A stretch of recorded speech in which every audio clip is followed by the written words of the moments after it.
국립대인 한국교통대와 충북대 총장이 모두 공석입니다. 전임 총장 임기가 다 됐는데도 교수와 직원, 학생 등 구성원들의 주장이 엇갈리며 새 총장을 뽑지 못하고 있습니다. 국립대 총장 선거가 왜 어려운지, 어떻게 진행되고 있는 건지, 또 관선 총장 임명 가능성은 어떤지 이승준 기자가 보도합니다.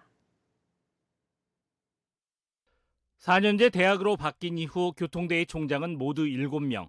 전임 총장의 임기가 끝나면 바로 후임 총장이 임명됐습니다.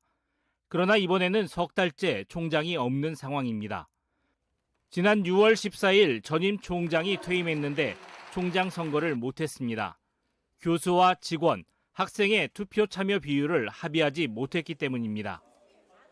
국립대 총장의 공백이 석 달 이상인 것도 처음입니다. 국립대 총장 선거가 어려움을 겪는 것은 지난해 9월 개정된 교육공무원법에서 비롯됩니다. 교육공무원법 24조 3항 2호, 해당 대학 교수, 직원, 학생의 합의된 방식과 절차로 한다는 내용입니다. 법 개정으로 협의가 합의로 바뀐 겁니다. 교직원과 학생들의 요구가 커졌습니다. 지난번 총장 선거 때에 대한 비율보다는 조금 더 상승하는 부분, 그리고 교수들이 가지고 있는 그 비율에 대한 부분은 조금 어느 정도 구성원들한테 더 그 부분들이 녹아갈 수 있도록. 교수들은 다른 대학의 전례를 들어 양보할 생각이 없습니다. 법 개정 이후에 타 국립대들이 70%의 비율이 확정이 되었습니다. 따라서 이것이 이제 상식이 되어 갔고요. 그래서 저희도 상식적 수준을 좀 지키는 게 맞지 않는가 생각을 합니다. 추정해보면 교수들은 70% 이상을, 직원들은 30% 이상을, 학생들은 10% 이상을 요구하고 있습니다.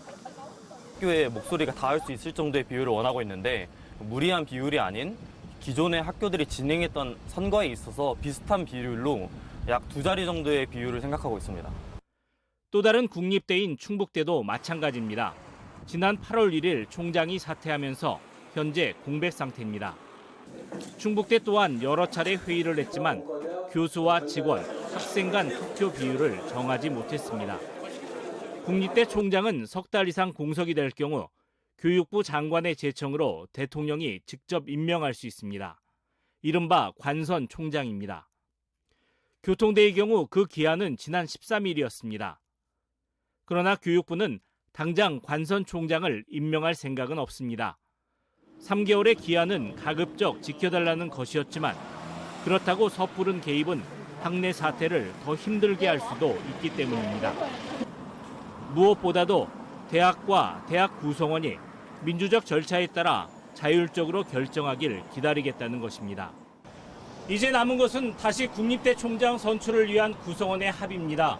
교통대 교수와 직원, 학생 대표들은 다음 주에 만나서 논의를 이어가기로 했습니다. 어찌 보면 교통대와 충북대는 총장 한 명을 뽑는 것을 넘어 학내 결론을 끌어내기 위한 구성원 간 소통과 토론, 다양한 의사결정 과정 등 우리 사회 지성과 민주화로 상징되는 대학 그 자체로서 실험대에 오른 셈입니다. MBC 뉴스 이승준입니다.